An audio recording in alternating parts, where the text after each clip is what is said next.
노보로시스크. 러시아가 흑해 함대에 남은 함정을 보관하고 있는 항구 도시에서 끔찍한 밤이 지나갔습니다. 그리고 이건 제가 하는 말이 아닙니다. 어제 아침 비상사태를 선포한 직후에 도시 시장이 자신의 텔레그램에서 한 말입니다. 러시아는 이 함정들을 보관할 마지막 안전한 장소를 가지고 있었습니다. 이제는 없습니다. 4척의 군함이 항구 안에서 피격됐습니다. 그중 2척은 프리기탐입니다. 그리고 러시아는 흑해 전체에 프리기탐이 2척밖에 없습니다. 공격은 5시간 넘게 계속됐습니다. 5시간 동안 대공 방어망이 사격했지만 다가오는 것을 막지 못했습니다. 도시는 물없이 아침을 맞이했습니다. 2개의 송수관이 터져서 26만 명이 넘는 사람들이 물을 쓸 수 없게 됐습니다. 그리고 이뿐만 아니라 러시아의 2개의 최대 곡물 터미널도 작동을 멈췄습니다. 러시아는 세계 최대의 밀 수출국입니다. 그리고 전 세계 밀 가격이 결정되는 시카고 선물 거래소에서 같은 날 밀 가격이 올랐습니다.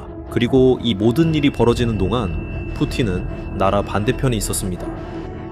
8,000km 떨어진 곳에서 순양함에 탑승해 해군 훈련을 지켜보고 있었습니다. 그리고 여기서부터 상황이 더욱 흥미로워지기 시작합니다. 이곳은 크림반도가 표적이 되었을 때 러시아 함대가 도망친 기지입니다. 러시아의 플랜 B였죠. 그리고 그들에게 더 나쁜 건 뭔지 아세요? 그들은 플랜 C가 없다는 겁니다. 이 영상에서 저는 그날 밤에 무슨 일이 있었는지 보여드릴 겁니다.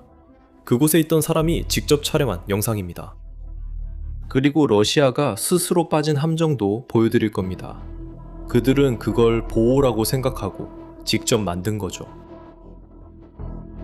하지만 밤부터 시작해봅시다. 이 장면은 만해 반대편에서 공격이 진행 중일 때 촬영된 겁니다. 여러분이 보고 있는 저 붉은 선들이 하늘로 아치형으로 올라가는 건 바로 예광탄입니다. 그건 공중에서 빛나는 탄환입니다. 그리고 포수들은 그걸 이용해서 총알이 어디로 가는지 보고 어둠 속에서 조준을 수정합니다. 이제 부채꼴로 퍼지는 파란 광선을 봐. 저건 탄조등이 아니야. 저건 되드론 눈부심 장치야. 아이디어는 드론의 카메라에 빛을 쏴서 목표에 도달하기 전에 조준 시스템을 마비시키는 거야.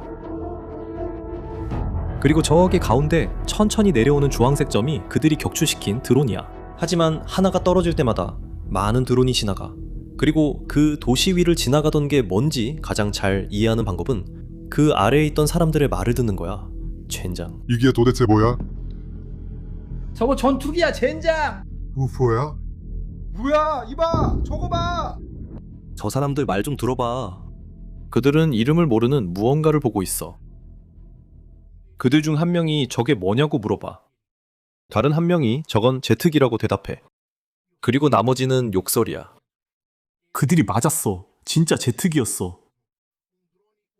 젤렌스키가 그날 밤 사용했다고 직접 확인한 제트 엔진이 달린 우크라이나 드론 팔랴니차였어.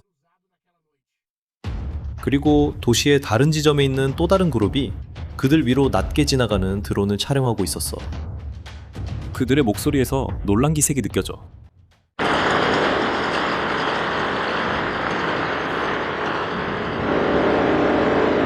На нахуй. На, блин.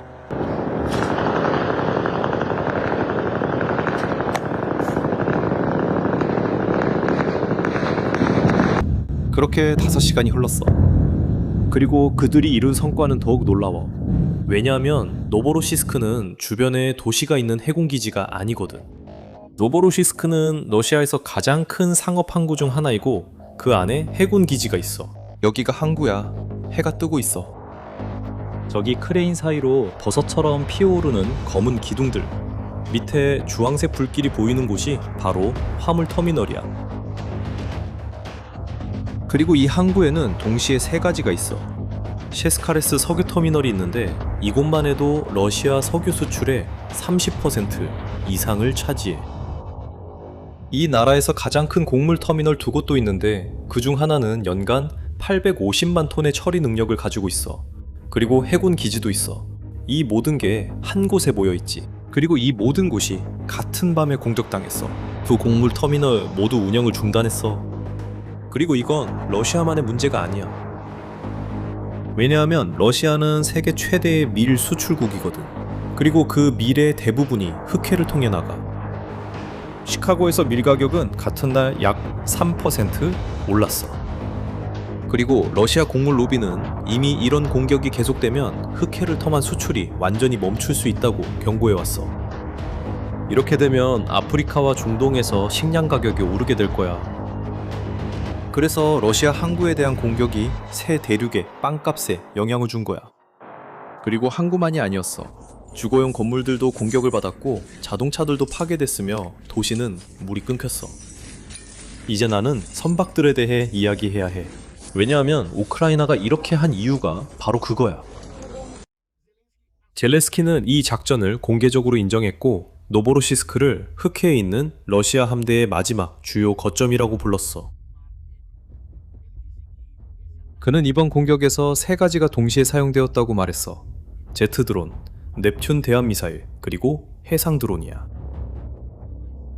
그리고 이걸 봐. 정말 드문 일이거든? 이건 우크라이나 해상 드론의 탑재 카메라야. 흑백인 이유는 적외선이기 때문이야. 선체 위에 나타나는 분홍색 표시들은 조준 시스템이 어디를 타격할지 가리키는 거야. 그리고 화면 중앙의 커서를 보면 하트 모양이야. 누군가 저걸 일부러 그렇게 만든 거지. 그래, 비꼬는 거야. 한 가지는 너한테 공정하게 말해야겠어. 이 특정 영상은 어젯밤 것이 아니야. 4월에 있었던 이전 공격 때의 영상이야. 하지만 이 영상이 이런 공격이 내부에서 어떻게 이루어지는지 가장 명확하게 보여주는 기록이야. 그리고 이제 중요한 부분이 나와. 결국 그 배들은 어떻게 된 거지? 러시아는 아무 말도 하지 않았어. 어떤 확인도, 숫자도 없었지. 아무것도. 완전한 침묵이었어. 하지만 요즘은 숨기기가 힘들지. 위성으로 위에서 볼 수 있으니까. 이건 공격 이후에 촬영된 노보로시스크 해군부두의 위성사진이야. 방파제 옆에 줄지어 있는 4척의 배가 바로 군함들이야. 그리고 저 군함들 주위 갑판과 부두 바닥에 있는 어두운 얼룩들을 봐. 저건 불에 탄 자국이야. 상도 구조물이 그을려 있고 선체 옆에는 잔해가 흩어져 있는 게 보여. 우크라이나 참모본부에 따르면 피격된 건 프리기탐 아드미랄 마카로프와 아드미랄 에센이야. 미사일 발사 코르벳함과 순찰함이야. 그리고 이 모든 것에 무게를 더하는 디테일이 있어. 이 두 프리기탐은 러시아가 흑해에 보유한 유일한 두 척의 프리기탐이야. 이 함정들은 칼리브르 순항미사일을 발사하지. 그리고 2022년에 모스크바 순양함이 격침된 이후로 이 두 척이 러시아에 남은 가장 큰 함정들이야. 그리고 왜 이게 러시아에게 단순히 4척의 함정을 잃는 것보다 훨씬 더 심각한 일인지 알아? 왜냐하면 이 함정들은 선택해서 거기에 있었던 게 아니었거든. 전쟁 전에는 러시아 흑해 함대의 기지가 크림반도의 세바스토폴이었어. 그곳은 2세기 넘게 그들의 본거지였지. 하지만 우크라이나가 드론과 미사일로 크림반도를 공격하기 시작했고 러시아는 어쩔 수 없이 함정들을 그곳에서 빼내야 했어. 모든 것을 노보로시스크로 옮겼어. 노보로시스크는 우크라이나에서 더 멀리 흑해의 반대편에 있어. 노보로시스크가 답이었어. 그곳은 그들이 닿을 수 없는 곳이었어. 하지만 우크라이나가 닿았지.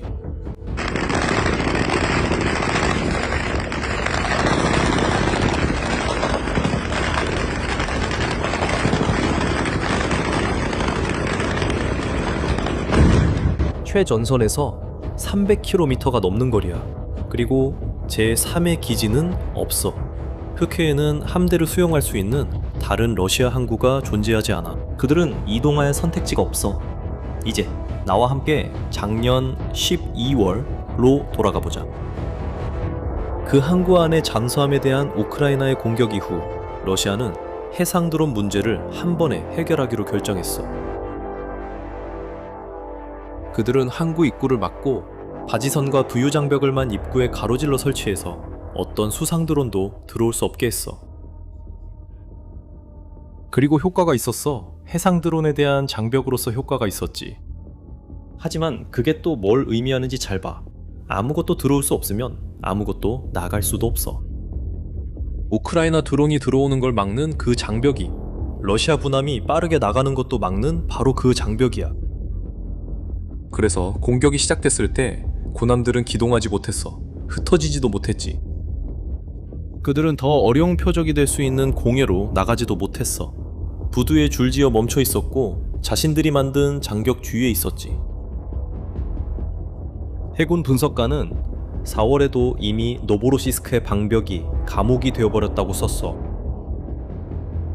그리고 러시아 잠수함들은 이제 정박지에서조차 떠나지 않고 드론에 들키지 않으려고 그냥 잠수한 채로 머물게 됐어. 이게 바로 함정이야. 그들은 한 가지 위협으로부터 자신을 보호했지만 또 다른 위협에 스스로를 내맡긴 거야. 그래서 이 함대가 함대답게 움직이지 못하게 된 거지. 우크라이나 군사 분석가가 이렇게 요약했어. 러시아 흑해함대는 더 이상 바다에서 힘을 과시하지 못하고 이제는 지상작전만 지원하고 있어. 그 하락의 규모를 생각해봐. 이게 바로 몇 년 전만 해도 지중해로 함정 전단을 보내고 여러 위치에서 순항미사일을 발사하던 바로 그 함대야. 오늘날 그 함대는 노보로시스크 근처의 좁은 해역에서만 미사일을 쏘고 항구 밖으로는 나오지도 않아. 그리고 이 모든 걸 요약해주는 게 하나 있어. 노보로시스크가 불타고 있을 때 블라디미르 푸틴은 사할린 근처 러시아 극동에 위치한 바랴그 순양함 위에서 영상을 통해 모습을 드러냈어. 그곳은 여기서 8,000km나 떨어진 곳이야. 그는 60척의 함정과 1만 3천 명의 병력, 이 참가한 태평양 함대의 군사훈련을 참관하고 있었어. 그리고 그는 유럽의 상선을 납포할 수 있다고 말하며 유럽을 위협하는 것도 잊지 않았어. 카메라를 향해 무력 시위를 벌이는 함대였어. 다른 한쪽은 부두에서 벗어나지도 못한 채 자기 안방에서 얻어맞고 있었지. 이 전쟁이 러시아에게 얼마나 복잡해졌는지 알 수 있지. 노보로시스크는 카자흐스탄에서 석유를 운반하는 송유관의 출구이기도 하고 그 송유관은 두 개의 미국 기업이 일부 소유하고 있어. 쉐브론과 엑손. 파이낸셜 타임즈에 따르면 7월 말에 미국 부통령인 JD 벤스가 젤렌스키에게 전화를 걸어 우크라이나가 이 송유관을 이용하는 선박들을 공격하지 말라고 요청했습니다. 그리고 우크라이나는 그 요청을 따랐습니다. 그날 밤 항구 전체가 불타고 있었지만 그 특정 구조물은 손대지 않았습니다. 즉, 우크라이나는 공격할 수 있는 목표와 공격할 수 없는 목표가 있는 정해진 틀 안에서 공격하고 있다는 뜻입니다. 그리고 그 지도의 일부를 그리는 건 미국입니다. 이 공격들을 본 후에 분명해진 것은 이 공격들이 단지 4척의 선박에 관한 것이 아니었다는 점입니다. 러시아는 흑해의 주인으로서 이 전쟁을 시작했습니다. 러시아는 크림반도와 세바스토폴을 가지고 있었습니다. 러시아는 전체 함대를 보유하고 있었습니다. 그리고 우크라이나는요, 사실상 해군이 거의 없었습니다. 오늘날 우크라이나는 여전히 해군이 없습니다. 그리고 러시아 함대는 자신들이 세운 장벽 뒤에 항구에 갇혀 있고 공중에서 공격을 당하고 있으며 블라디미르 푸틴 대통령은 다른 바다에서 사진 촬영을 위해 포즈를 취하고 있습니다. 이것은 전투에서 일어난 일이 아닙니다. 이 일은 조금씩 한 번에 한 번씩 공격이 이어지면서 결국 안전한 곳이 남지 않을 때까지 일어났습니다. 그리고 젤렌스키는 끝나지 않았다고 경고했습니다. 그는 러시아 함대와 그 함대를 지원하는 모든 것들이 이 전쟁이 계속되는 한 계속해서 안전하지 않을 것이라고 말했습니다. 그리고 저희는 이 이야기의 전개를 계속해서 지켜볼 것입니다. 그러니 채널을 구독하고 알림 설정을 해주세요. 그래야 모든 소식을 빠짐없이 받아보실 수 있습니다. 질문은 이 배들이 어디로 가는가입니다. 그리고 적어도 지금으로서는 그 답은 갈 곳이 없다는 겁니다. 다음 영상에서 만나요.